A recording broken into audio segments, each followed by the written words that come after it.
I was doing a solo cross-country drive, the kind of trip that sounds fun when you plan it but turns into a long string of tired gas stops and cheap food when you're a few days in. That night, I was somewhere in Missouri, probably a few hours outside Kansas City, and I was too tired to keep going.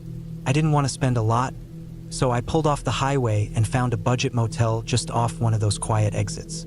The sign was old, flickering a bit, but the lot had a few cars and it didn't look like a complete dump. Just your average roadside place. Inside, the front desk was empty at first, but after a few seconds, a woman in her 40s came out from a back room. She didn't smile or say much, just took my card, slid a paper form across the counter for me to sign, then handed me a key card and pointed toward the second floor. Room 209, end of the row. It was late, maybe a little after 10, and I was more focused on sleep than anything else. I parked under a flickering overhead light and carried my duffel bag up the stairs. The hallway smelled faintly of old carpet cleaner and something damp, like the building had been sealed too long without proper air circulation. Still, the door opened fine and the room looked all right. 2 double beds, one of those loud patterned bedspreads, a small TV, a wooden dresser, a lamp that buzzed faintly when you turned it on. The bathroom was small but clean enough. No obvious stains, no bugs, nothing creepy. But the room was cold. At first I thought it was just the AC kicking too hard. It was set to 68, so I turned it off completely. Still cold, like standing in a walk-in fridge kind of cold. I checked the vents. Nothing else seemed to be blowing air. I felt around the windows and the door frame, thinking maybe there was a draft, but they all seemed shut tight. The thermostat stayed stuck at 63. I didn't really care enough to go back to the front desk. I was already in sweatpants and a hoodie, so I threw on an extra shirt, pulled the comforter up, and settled in. I fell asleep pretty quickly. Long drives do that to you. I don't know how long I was out, but I remember waking up and being instantly alert. You know that feeling when it's not a noise exactly, but something pulls you out of sleep like your brain knew something was off before you were even fully conscious. I looked over at the alarm clock on the nightstand. 3:30 a.m. It was completely silent, and I couldn't figure out what had woken me. I lay there a second, eyes open, just listening, and then I heard it. Footsteps right outside the door. Slow, heavy, and spaced out. They weren't coming down the hallway, they were stopping, right in front of my door. I didn't move. I just listened. The footsteps stopped. Then the handle turned. Not rattled or pushed or tested, the way a drunk guest might do if they got the wrong room. This was slow, intentional. The handle turned all the way down. Whoever was on the other side had a key, but the door didn't open. I had locked the deadbolt after I got in. That was the only thing that kept the door from swinging open. The handle stayed down for maybe 2 seconds. Then it let go. Silence. I stayed completely still. I didn't even breathe loud. I didn't want whoever it was to know I was awake. I watched the shadows under the door, waiting to see if feet would move, if they'd try again. I thought I could hear breathing, very faint, but I couldn't be sure. And then the footsteps started again. Same slow pace, walking away down the hall. I counted maybe 9 or 10 steps, then nothing. I waited there for a long time, maybe 20 minutes. I kept thinking about calling the front desk, but there was no phone in the room. I could have used my cell, but I didn't know the number, and I wasn't sure what I'd even say.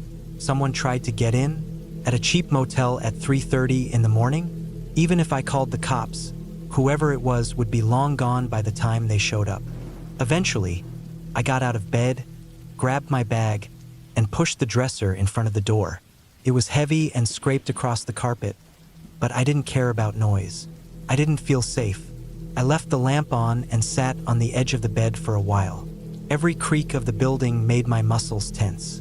I kept picturing someone with a key card just trying doors, one by one, quiet and methodical. I must have dozed off around 5. I woke again to sunlight coming through the cheap curtains and the sound of a vacuum a few doors down. My back was sore from the awkward way I'd slept, and the room was still freezing, like the walls themselves were made of ice. I packed fast. I wanted to get out of there. When I got downstairs, the woman from the night before was at the desk again. I walked up, more out of habit than anything, and told her what had happened. I expected her to nod it off, maybe say someone else had the wrong room, or offer some apology. Instead, she asked what room I'd stayed in. 209, I said. She frowned, not confused, not surprised, just frowned, like she'd heard something she didn't like. We haven't used 209 in weeks, she said. There was a break-in and we had to rekey it. It shouldn't even be in the system. I stared at her. You gave me the key, I said. She looked at me for a second, then held out her hand. I gave her the key card. She scanned it. Her expression changed, still calm, but now she looked more alert. Not panicked, just focused. Where did you get this? She asked. You gave it to me, I repeated. Last night, a check-in. She didn't respond. She just nodded, took the card, and walked into the back room. No apology, no explanation, just disappeared behind the door and didn't come back. I stood there for another minute, waiting, hoping maybe she'd return and tell me something that made sense, that someone else checked me in by mistake, that the room was accidentally activated in the system, that there was some mix-up, but no one came back. Eventually, I walked out. I passed by the building and glanced up at the second floor. Room 209 looked the same as every other door. I thought about the cold, about the handle turning, about how that room wasn't supposed to be in use. Back in my car, I sat for a minute with the engine running, trying to process it. I hadn't imagined it. I still had the receipt from check-in with the room number printed on it. And I hadn't dreamed the footsteps or the sound of the handle moving. That was real. I didn't call the cops. I didn't file a report. I just left. All day on the road, I kept thinking about the way she looked at the key card. Not confused. Not like it was a mistake. Like it meant something. Like it shouldn't exist. I don't know how I ended up with that room. I don't know who tried to get in. I don't know if the woman at the desk made a mistake, or if someone else had access to that system, or if the room was deliberately given to me for a reason I still don't understand. All I know is I'll never stop for the night without checking the lock, the deadbolt, and the room temperature ever again. And I don't stay in motels anymore.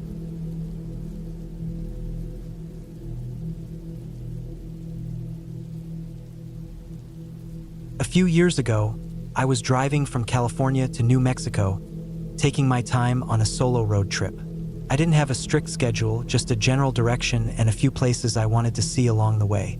I liked the freedom of the open road, the long stretches of desert, and the quiet moments that came with being alone. It was early summer, hot during the day and cooler at night.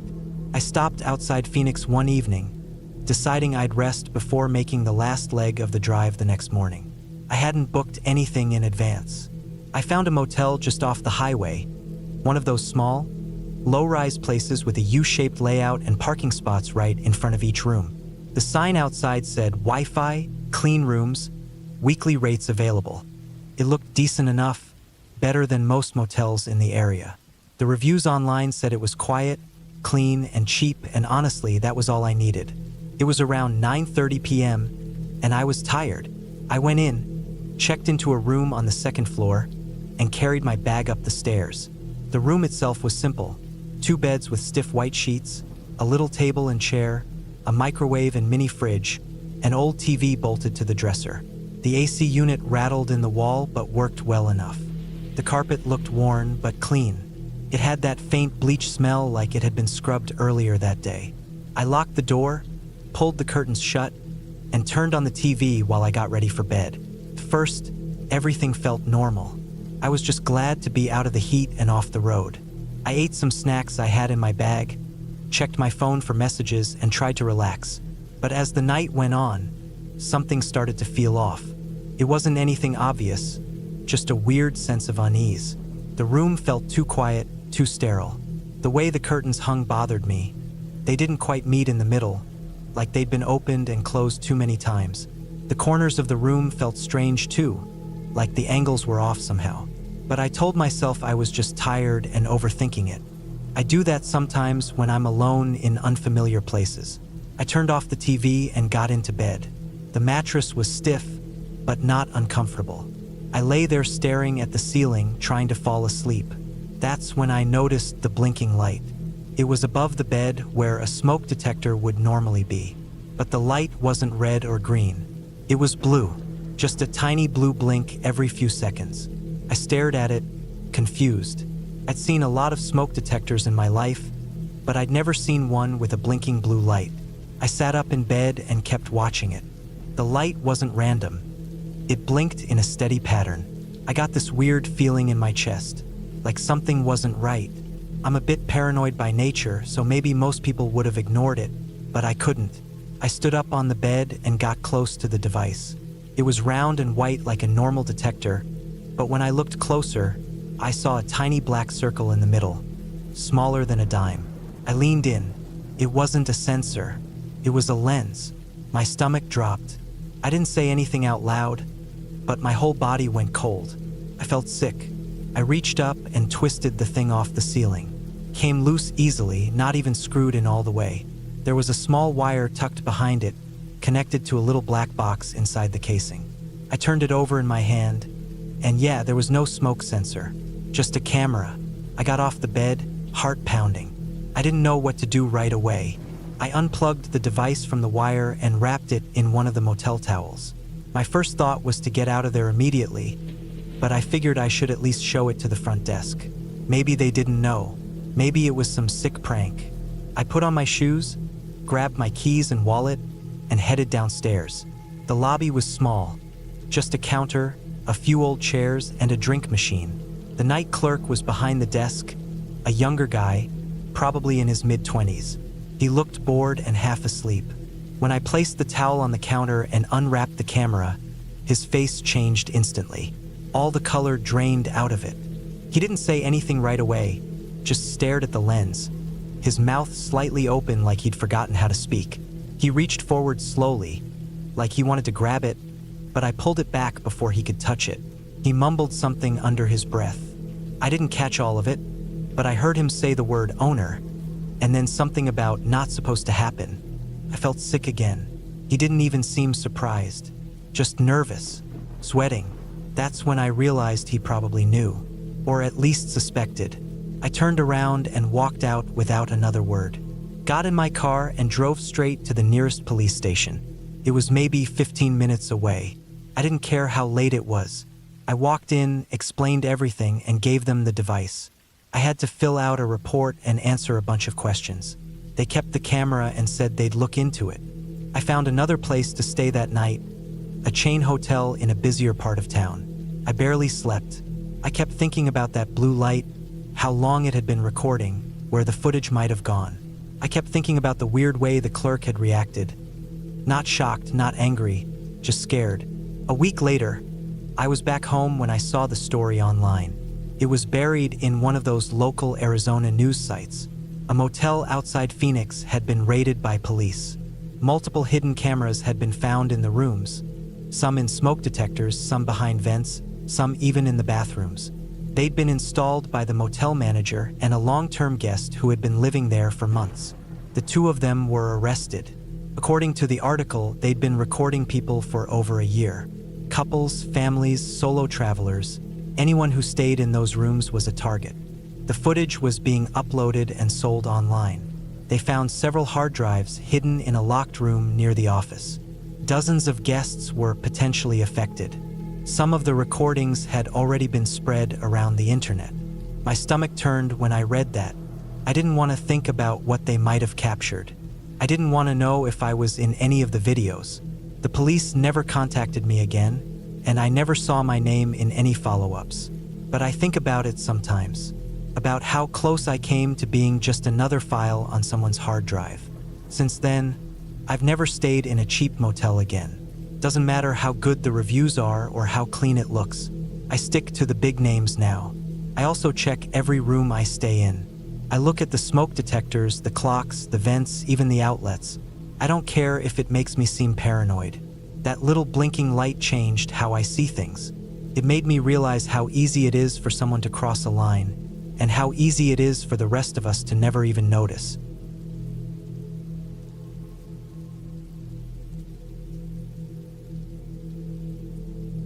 It was close to midnight when I pulled off the highway and and spotted the glowing red vacancy sign flickering outside a small roadside motel somewhere in rural Texas. I'd been driving since early morning, heading west for work, and I was too tired to keep my eyes open. My back ached from the long haul, and I knew I just needed a few hours of sleep before hitting the road again. It was one of those older motels, the kind where all the rooms faced the parking lot. 2 floors, chipped paint on the railings, a couple of busted-out lights in the lot. It didn't matter. I just needed a bed, a shower, and a place to crash for a few hours. I pulled into a spot directly under my room on the 2nd floor. Room 214. The parking lot was mostly empty except for a few trucks and a dented SUV with no license plates. The air was thick and still hot even at night. The pavement radiated the leftover heat of the day. Cicadas buzzed from somewhere behind the building, and there was a constant hum from a neon sign nearby. I grabbed my bag from the back seat, made sure the doors were locked, and climbed the metal stairs that groaned slightly under my weight. The hallway outside the rooms was dim, with one overhead bulb flickering. I slid the keycard into the slot, the light blinked green, and I stepped inside. The room smelled like old carpet and mildew. The air conditioner clanked when I turned it on, but it blew enough cool air to make the place bearable. The bed looked clean enough. There were a couple of cigarette burns on the nightstand and the TV remote was sticky, but I wasn't picky. I locked the door, bolted it, and slid the chain in place. I didn't unpack. I just set my bag down, splashed some water on my face, and laid down. I left the TV on low for background noise. A little after midnight, my throat felt dry, and I remembered seeing a vending machine near the lobby when I checked in. I didn't want to drink the tap water. It had that metallic, sulfur smell that made my stomach turn. I grabbed a few bills from my wallet, slipped on my sneakers without tying them, and stepped out into the hallway. It was still hot, still quiet. I could hear a TV playing faintly from one of the downstairs rooms, but otherwise the place felt dead. The vending machine buzzed as it cooled the drinks. I bought a bottle of water and started heading back toward the stairs. That's when I saw him. He was standing next to my car, bent slightly, both hands cupped around his face as he looked through the passenger window. His back was to me, and for a second I thought maybe he was trying to see if I left something inside. Maybe he was a thief. I froze in place on the walkway above, still partially in the shadows. I didn't move, just watched him. He adjusted his stance, leaned closer to the glass like he was studying something inside. Then he turned his head slowly and looked up at me. I didn't move, neither did he. After a few seconds, he stepped back from the car, casually, like he hadn't been caught doing anything wrong. He smiled up at me. "Just admiring the paint job," he said. His voice was calm, relaxed. It wasn't a nice car. It was a 5-year-old sedan with sun damage and a few scratches. Nothing about it would make someone stop and stare. I didn't say anything. I didn't even nod. I just turned around and walked the rest of the way to my room without looking back. My heart was pounding by the time I got the door unlocked. Once inside, I locked it again, deadbolt, chain, everything. Then I turned off the TV, left the lights on, and went to the window that faced the parking lot. I stood to the side, out of view, and peeked through the curtain just enough to see outside. He was still there. He'd sat down on the curb near my car, legs stretched out, one hand resting on his knee. He lit a cigarette and smoked like he had all the time in the world. He didn't look around much, just stared off into space. He didn't seem drunk or high, just still, too still. No phone in his hand, no drink, just him, the cigarette, and silence. I waited. 10 minutes passed, then 20. He didn't move. I sat on the edge of the bed, staring at the door, trying to keep my breathing steady. I thought about calling the front desk, but there wasn't a phone in the room. My cell had 1 bar of signal but no data. I texted my brother just to feel like someone else knew where I was. The message didn't send. I got up again and checked the curtain. Still there. He smoked 1 cigarette, then another, each time lighting the next one with the glowing tip of the last. At one point, he leaned back and laid on the pavement with his arms behind his head, looking up at the sky like he was watching clouds drift by. But there were no clouds, just a black sky and a faint slice of moon. He didn't look up at my window again. Not once. Couldn't sleep. I didn't even lie down. I sat in the chair by the window and watched him the whole time.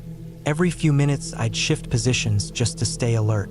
I thought about turning off the lights, but something about the dark made it worse. Like he'd know. Like he was waiting for that. Around 3:30 a.m., he finally stood up. He stretched his arms, then flicked the last cigarette butt onto the ground.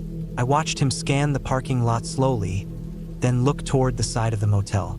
He started walking, not toward the road, not toward the lobby, but toward the woods behind the building. There was no trail, no path, just thick brush and trees. He didn't hesitate. He just stepped into the darkness and disappeared. I didn't move. I waited another 10 minutes just in case he circled back. Nothing. At 4:15, I grabbed my bag, turned off the lights, and eased open the door as quietly as I could. The lot was still empty except for the same few vehicles. I ran down the stairs and unlocked my car with shaking hands. I got in, locked the doors, and started the engine. I didn't bother with the seatbelt. I didn't check out at the front desk. I just drove. The gas light came on within 15 minutes. I didn't care. I didn't stop. I didn't look in the mirrors. I kept driving until I saw signs of life.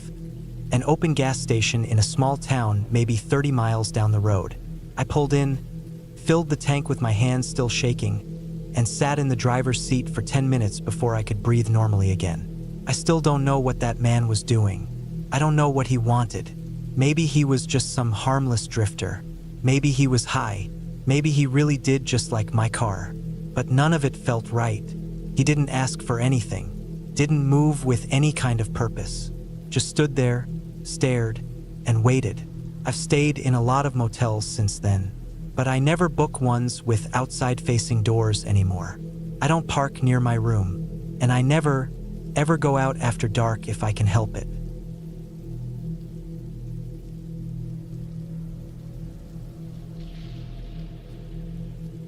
I was driving back from my uncle's funeral, somewhere near the Ozarks, when I got too tired to keep going.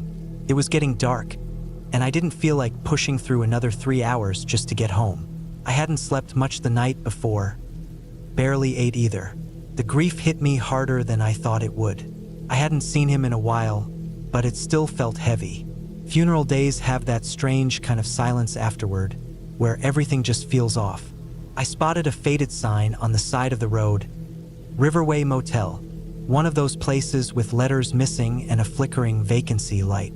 I figured it was good enough for the night. The parking lot had only a few cars. Most of them looked like they hadn't been moved in a while. One had leaves caught under the windshield wipers, like it had been sitting there for days. I pulled into a spot near the far end, close to room 12. The main office was a small, square building with a single dim bulb hanging over the entrance. Inside, it smelled like a mix of burnt coffee and air freshener. The man at the desk looked tired, like he'd been there too long without a break. He asked for my ID, barely made eye contact, didn't say much, just handed me a key attached to a big yellow tag that said 12 and waved me off. The room wasn't anything special. Musty smell hit me first, like someone had sprayed air freshener to cover up something older, something more permanent. The carpet was worn down to the threads in some spots, and the edges curled up slightly along the baseboards. There was a small table with one chair, a dusty lamp, and a TV that looked at least 20 years old. The bedspread had that stiff, patterned fabric you only see in motels. But the sheets looked clean, and the shower worked. That was all I needed. I didn't bother unpacking much. Just took off my shoes, threw my bag on the chair, and laid down. I scrolled through my phone for a bit, but the signal was terrible. No Wi-Fi either. I finally turned off the lamp and closed my eyes. I was more tired than I realized, and I fell asleep fast. The next morning, just before 7, I was jolted awake by the sound of keys jangling, like someone was fumbling with the lock. Before I could even sit up, the door opened. A woman stepped inside, wearing a faded maid's uniform, holding a plastic caddy with spray bottles and rags. She froze when she saw me. I was still in bed, half under the covers, confused. She blinked, then said, "Sorry," and backed out quickly, pulling the door shut behind her. I sat up fully, trying to make sense of what just happened. It didn't feel right. I checked my phone. 6:58 a.m. Way too early for cleaning staff. I figured maybe they got the schedule wrong, or she was new. It was weird, but I wasn't in the mood to make a big deal out of it. Still, I got up, got dressed, and opened the door to ask her something. The walkway outside was empty. No sign of her. No sound of a cleaning cart rolling away. No footsteps. Just silence and the occasional bird in the distance. I walked a few steps in each direction, looked over the railing, scanned the parking lot. Nothing. I figured she must have gone into one of the other rooms, so I let it go. But something about it bothered me. Something about how quickly she vanished. I grabbed my bag and headed down to the office. The same man from the night before was behind the counter, sipping coffee out of a styrofoam cup. I told him what happened, that a maid had come into my room around 7 a.m. He furrowed his brow, looked genuinely confused, and set the cup down. "Our cleaning crew doesn't start until 10, he said. I stared at him for a few seconds. He didn't say anything else, just gave a small shrug and looked at me like he was trying to figure out if I was messing with him. I asked if anyone else might have a key to my room. He didn't answer, just shook his head slightly, then looked down at some paperwork on the desk like he was already done with the conversation. That was it for me. I went back to the room, threw the rest of my things in the bag without folding anything, and left. I didn't even check out at the desk. Just got in my car and pulled out of that parking lot, gravel crunching under the tires. I kept looking in my rearview mirror for a while after that. Felt like I was being watched, like someone had expected me to be gone that morning. Gone to get coffee, maybe, or checked out early after a restless night. Someone had a key. Someone tried to come in before anyone was supposed to. The more I thought about it, the more the details didn't add up. The maid uniform she was wearing looked wrong. Not like a standard motel uniform. It was a dull blue, with white trim, but there wasn't a name tag, no logo, nothing that said Riverway Motel. Her shoes weren't work shoes either. They looked more like white slip-ons, the kind you'd wear around the house. And her face, when I think back on it now, it wasn't surprised, like someone who'd made a scheduling mistake. It was startled, like she was caught, like she wasn't supposed to be seen. The sorry felt automatic, not sincere, just something to fill the silence as she backed out. I looked up the motel later that night when I got home. There wasn't much online. No official website, just a few reviews from years ago, mostly negative. One mentioned strange noises at night. Another said they felt unsafe and left early. A third one just said, "Don't stay here alone." I thought about reporting it. I even started to type out an email to the local sheriff's department, but I didn't send it. What would I say? That someone walked into my room wearing a uniform and then left? That the front desk guy didn't know who she was? There was no proof. No cameras in the hallway. No witnesses. Just my word. But I kept thinking about that door. It didn't make a sound when she unlocked it. No scraping metal, no jiggling. Just the soft jingle of keys, and then it opened smoothly, like she had the right one and knew exactly which room to enter. I started locking every door in my apartment after that. Even during the day. I changed the locks 2 weeks later, even though nothing had happened. I still double-check them every night. Sometimes I dream about that motel room. In the dream, I'm not awake when she walks in. I just hear the key turn and feel the shift of the mattress as someone sits down next to me. I wake up sweating, heart pounding, even though I know it's not real. But still, I can't help but think, if I had left early that morning, gone to get coffee or check out at the desk, what would have happened in that room while it sat empty? Was she just a cleaner who got the time wrong? Or was someone waiting for a door to open to a room with no one inside?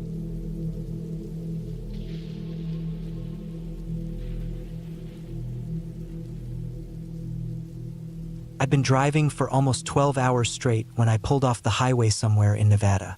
The sun had just gone down, and the road ahead was empty for miles. I was too tired to care about where I stopped. I just needed a place to shower and sleep. I saw a flickering neon sign for a cheap motel a few hundred feet off the exit. *** Desert View Lodge ***. though the V was dark and hanging by one wire. I pulled into the gravel lot and parked between two cracked parking stops. One other car in the lot, maybe two, but it looked like they hadn't moved in days. Wind pushed dust and bits of trash around.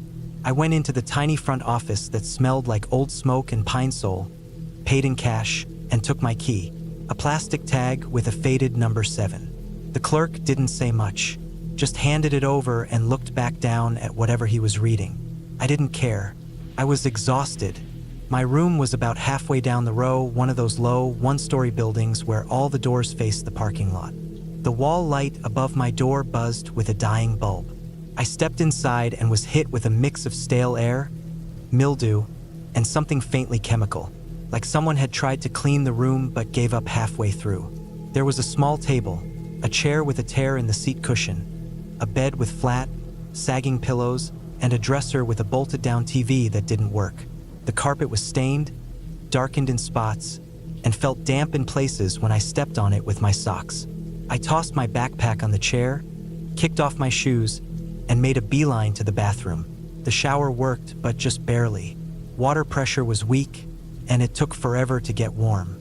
The curtain clung to me like static, and the floor of the tub creaked every time I shifted my weight. But I got clean, dried off with one of the two small, scratchy towels hanging on the rack, and climbed into bed in a fresh shirt. I lay there for a while, phone charging next to me, screen flickering between one bar of service and none. I had no signal, no Wi-Fi, and nothing on TV. Just silence, except for the occasional sound of a semi-truck groaning by in the distance. It was quiet. Thin, suffocating kind of quiet. I noticed then the door on the far side of the room. A connecting door probably meant to open into the neighboring unit. It was painted the same color as the wall, maybe to make it less noticeable. There was a simple metal doorknob and a small deadbolt. The bolt was latched. I remember looking at it briefly and thinking nothing of it. Just an old motel with old rooms. I fell asleep fast, the kind of heavy, dreamless sleep that hits after hours on the road. I don't know what time it was exactly when I woke up, but the room was pitch black. The clock on the nightstand was broken, stuck at 11:03, and I had no sense of how long I'd been out. But I woke up because I heard something, a faint rattling sound. It took a second to place it. It was the connecting door. The handle was being jiggled slowly, rhythmically, not violently, just a soft testing motion, like someone turning it slightly over and over, as if checking whether it was unlocked. I didn't move. My eyes were wide open in the dark, but I didn't sit up. I just stared toward the shadowy outline of the door across the room. The noise went on, soft metal clicks, the quiet thump of the mechanism as it resisted. Whoever was on the other side wasn't knocking. They weren't calling out. They were just trying the handle in a way that felt too patient, too practiced. It went on for what felt like a full minute. Then it stopped. I lay there completely still. I didn't breathe too loud. I didn't shift. I waited for footsteps, for movement. Nothing. The air felt heavier than before, like the room was holding its breath with me. Then, maybe 5 minutes later, I heard something again. Not the handle this time. A voice, but not speaking to me. It was too low to make out the words, but I could tell someone was whispering. Quick, quiet sentences, almost like they were rehearsing something or talking to themselves. It wasn't loud enough to be clear, but I could hear the tone. It was tense, rushed. Then something else. A plastic rustling sound. The soft crinkle of a bag, maybe, or something being packed. The sound of light movement. A zipper, maybe. It wasn't loud, but in that quiet room, it felt amplified. I didn't move a muscle. I didn't reach for my phone. I didn't even look toward the door anymore. I just waited. Every second dragged. Eventually, the sounds stopped. No more rustling. No more whispering. Nothing. I stayed awake until daylight started pushing through the thin curtains. Every creak in the walls, every car that passed outside, made me flinch. I kept expecting the handle to move again, or worse, to hear it unlock. When it was fully light out, I got dressed, threw everything back in my backpack, and opened the door without even brushing my teeth. The sunlight was blinding, but I didn't care. I walked straight to the front office, still holding my key. The clerk from the night before was gone. A woman was behind the desk now, sipping coffee and looking at a newspaper. I placed the key down and asked her who had stayed in the room next to mine the night before. She looked surprised, then pulled out a thin binder and flipped through a few pages. Her brow furrowed. She said nobody had booked it. She even double-checked the date and said, "That room was empty last night." I didn't ask anything else. I didn't explain what happened. I just nodded, walked out, got in my car, and left. I drove for 5 straight hours before I stopped again. No gas, no food, no bathroom. I just drove, kept my eyes on the road, and didn't look back. That whole stretch of highway felt wrong after that night. Like I'd stepped into something I wasn't supposed to see. And I didn't want to know who had been in that room, or what they were doing. I just wanted to get as far away as I could. I don't book roadside motels anymore. Doesn't matter how tired I am or how far I've driven. I'll sleep in the car. I'll keep going through the night. I just won't stop at places like that again. Not after Nevada. Not after Room 7.